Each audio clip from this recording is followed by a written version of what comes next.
ओम सहजात्म स्वरूप परम गुरु शुद्ध चैतन्य स्वामी ने नमः। भावों को समझने का प्रयास कर रहे हैं। इसमें अब क्रोधमान माया लोभ रूपी 4 भावों को आगे बताने का प्रयास कर रहे हैं। 29वां भाव लोभ भाव गाथा 428 में कहते हैं कि आशा, तृष्णा, चाह, इच्छा, पकड़, मूर्छा इत्यादि यह सब लोभ के ही परिणाम है। शरीर व इंद्रियों के संबंध से ही भोग्य पदार्थों में लोभ होता है। धन वैभव आदि इकट्ठा करना इसका ही परिणाम है।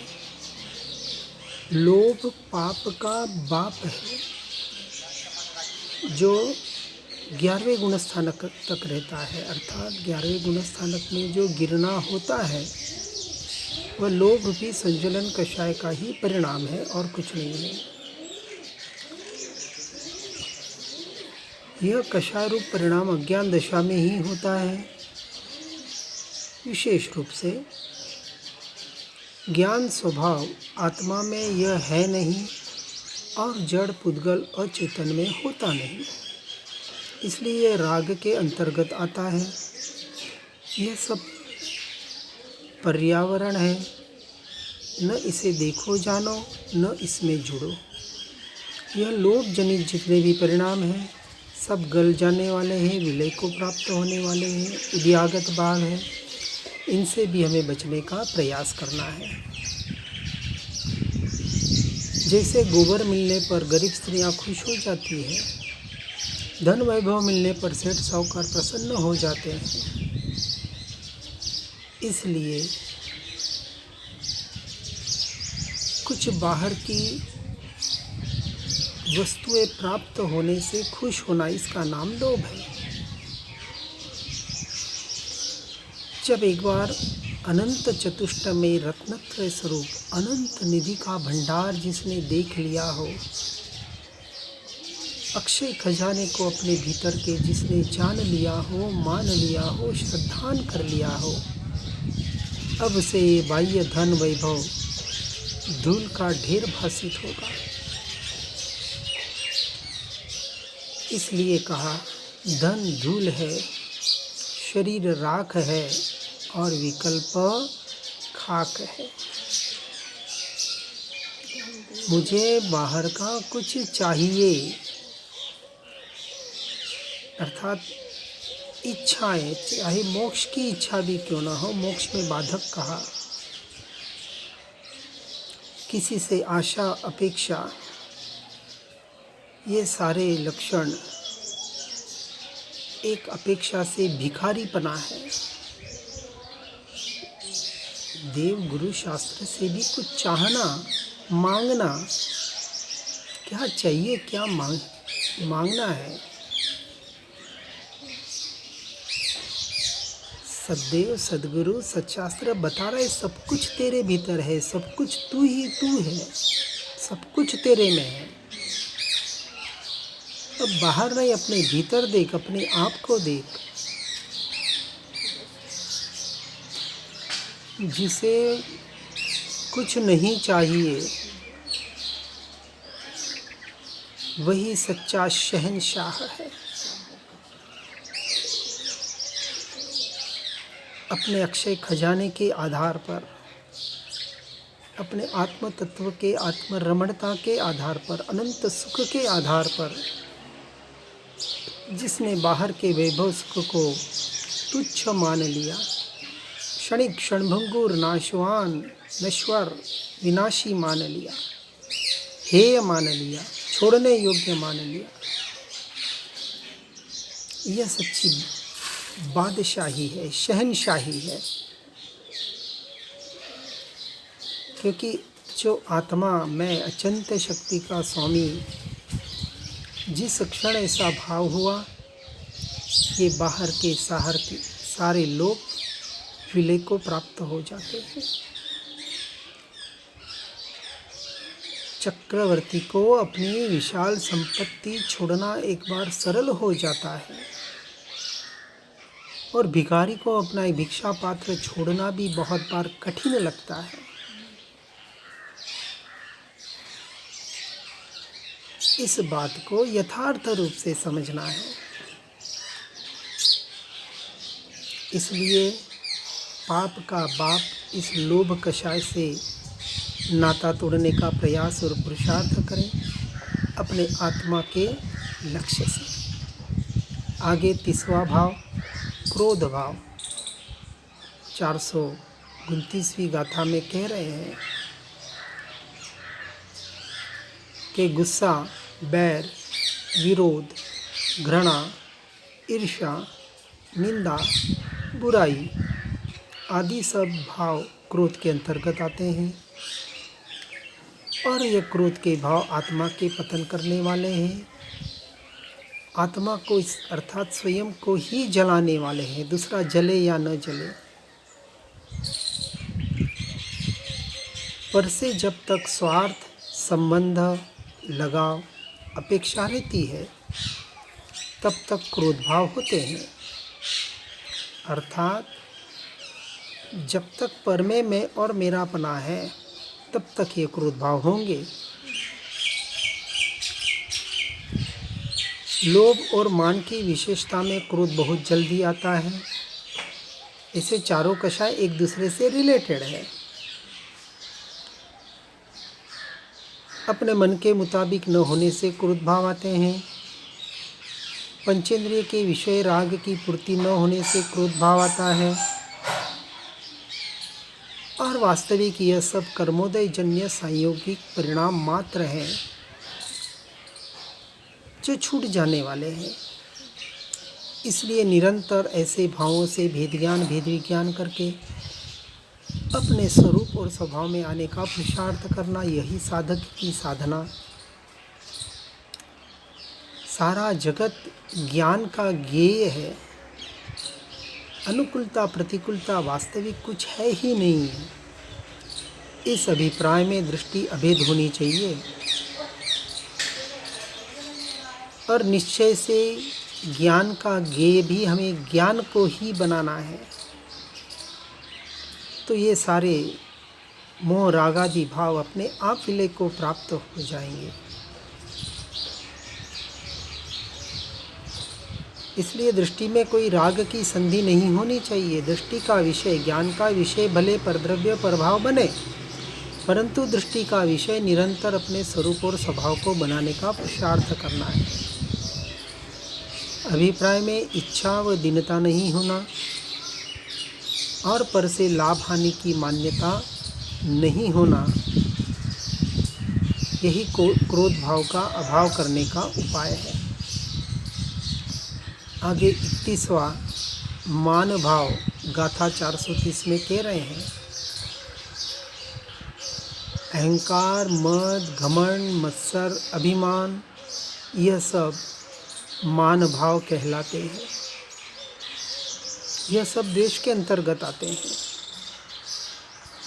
जो चारित्र मोहनीय के उदय अनुसार होता है। इस कर्मावरण में मत जुड़ो। साधक को भाव क्रिया पर्याय से भिन्न अपने चैतन्य स्वरूप ममल स्वभाव ध्रुव तत्व का लक्ष्य और आश्रय रखकर ही पूरी साधना करनी है। पर द्रव्य की ओर की वृत्ति अशुभ हो चाहे शुभ हो, परंतु वह आत्मा नहीं है, आत्मा की नहीं है। इसलिए स्वरूप और स्वभाव का लक्ष्य, ज्ञान स्वभाव का लक्ष्य ही एकमात्र आत्मा की आराधना है। और ऐसे स्वरूप से अनुभव में आता हुआ ज्ञान ही आत्मा है। उस ज्ञानानंद स्वभाव का, सच्चित आनंद स्वभाव का अनुभव करने का, अर्थात उसका स्वीकार करने का, उस पर श्रद्धान करने का निरंतर प्रयास और पुरुषार्थ करें। और ऐसे ज्ञान के स्व संवेदन की कला ही मोक्ष की कला है, अर्थात अनंत दुखों से छूटने की और अनंत सुख की प्राप्ति करने की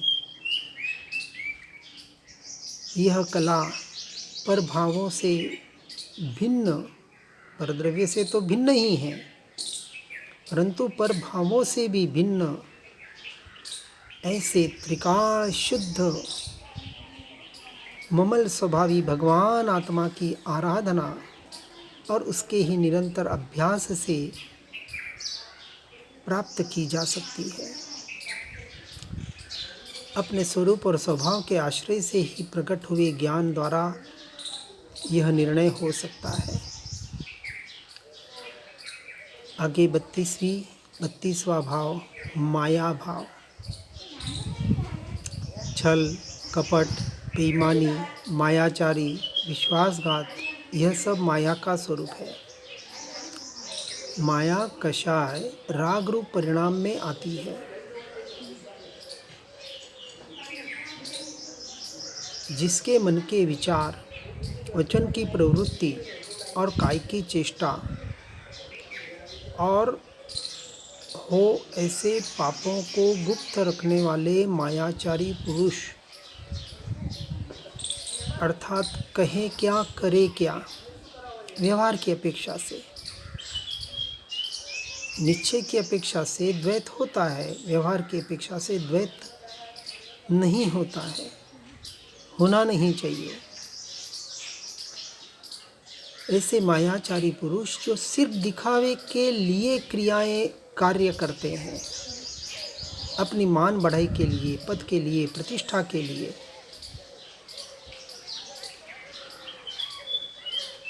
अर्थात लोभादि के अभिप्राय से भी व्रतादि धारण करते हैं। कुछ अच्छी गति मिल जाएगी, अच्छा भाव मिल जाएगा, नसीब सुधर जाएगा आदि, ऐसे जीवों को कभी संवर और निर्जरा नहीं होती, मोक्ष तो बहुत दूर रहा। इसलिए आत्मा की शांति चाहिए तो अंतर्मुख वृत्ति और अनुभव द्वारा आत्मा की ओर झुककर अपने ज्ञान स्वभाव का निर्णय कर उसमें लीन होने का प्रयास और पुरुषार्थ, कि जिससे ये औपाधिक औदैहिक भाव सब विलय को प्राप्त हो जावे। और ऐसा समझे तो निमित्त बुद्धि व राग बुद्धि छूटकर स्वभाव बुद्धि होती है, जो वास्तविक सच्चा धर्म है। 33वां भाव लोभ भाव। 33वां भाव मोह भाव। पर को अपना मानना, पर में मैं मेरापना करना ही मोह है, और यह मोह का विस्तार ही वास्तविक संसार है। इसलिए मोह, राग, द्वेष 3 प्रकार के भाव बताए जाते हैं। राग द्वेष भी मोह के ही परिणाम है। राग का तीव्र से तीव्र होना, अर्थात राग यानी जो वस्तु अच्छी लगती है वह राग हुआ, और जो अच्छी लगती है वो अपनी लगती है, इसलिए वहाँ से छूटना है। ऐसे संसार को बढ़ाने वाले भाव, अर्थात शरीर, धन, परिवार, समाज, राष्ट्र आदि के प्रति जो एकत्व, ममत्व और कर्तृत्व, भोक्तृत्व अपना, यह मोह भाव के परिणाम है। मैं मेरापना परद्रव्य पर भावों में, और इस मोह भाव से ही दुख, चिंता, भय, घबराहट, शंका, कुशंका आदि होती है, इसलिए इसे अज्ञान भाव कहा। निश्चय से मुझ आत्मा का मेरा पर से अंश मात्र भी कोई संबंध नहीं है। पूर्व भाव में अनंत संयोग संबंध छोड़कर आए, और यहाँ से यह जीव देह परिवर्तन करके जब दूसरे गति में जाएगा, अगले भाव में जाएगा, तो अंश मात्र भी यहाँ का कुछ याद रहने वाला नहीं है।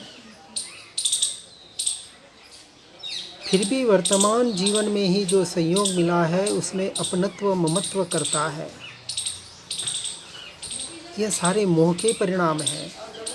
इससे हमें बचना है, अर्थात परद्रव्य परभावों में मैं मरापना मानना छोड़ना है। भेद ज्ञान और भेद विज्ञान के द्वारा ही परद्रव्य परभावों से छूटा जा सकता है। इन शरीरादि से भिन्न मैं एक अखंड अभेद अविनाशी त्रिकाली ध्रुव तत्व भगवान आत्मा वही मैं हूँ, ऐसा अनुभव प्रमाण निर्णय होने पर मोह भाव विलय को प्राप्त होते हैं और निश्चय से निशुद्धात्म स्वरूप में मिथ्यात्व मोह रागादि भाव है ही नहीं। ऐसे सम्यक दर्शन की दृष्टि होने पर भी मिथ्यात्व मोह विलय को प्राप्त होता है।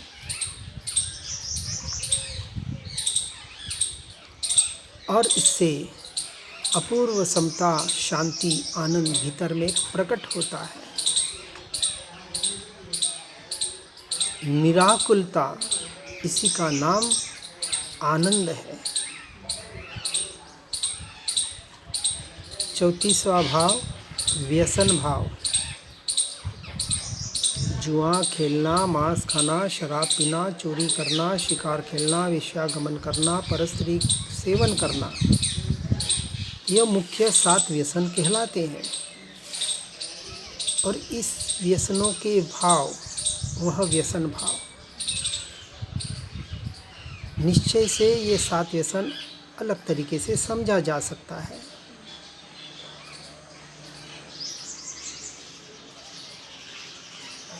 ऐसी और भी अनेक प्रकार की आदतों के भाव में लगना जो दुर्गति का भी कारण है, यह सब व्यसन के परिणाम 2 प्रकार से दृष्टि से छूटते हैं। एक शुभ भावों से, शुभ क्रियाओं से, और एक शुद्ध भाव और शुद्ध क्रियाओं से। तो अशुभ से छूटने के लिए शुभ का सहारा लेना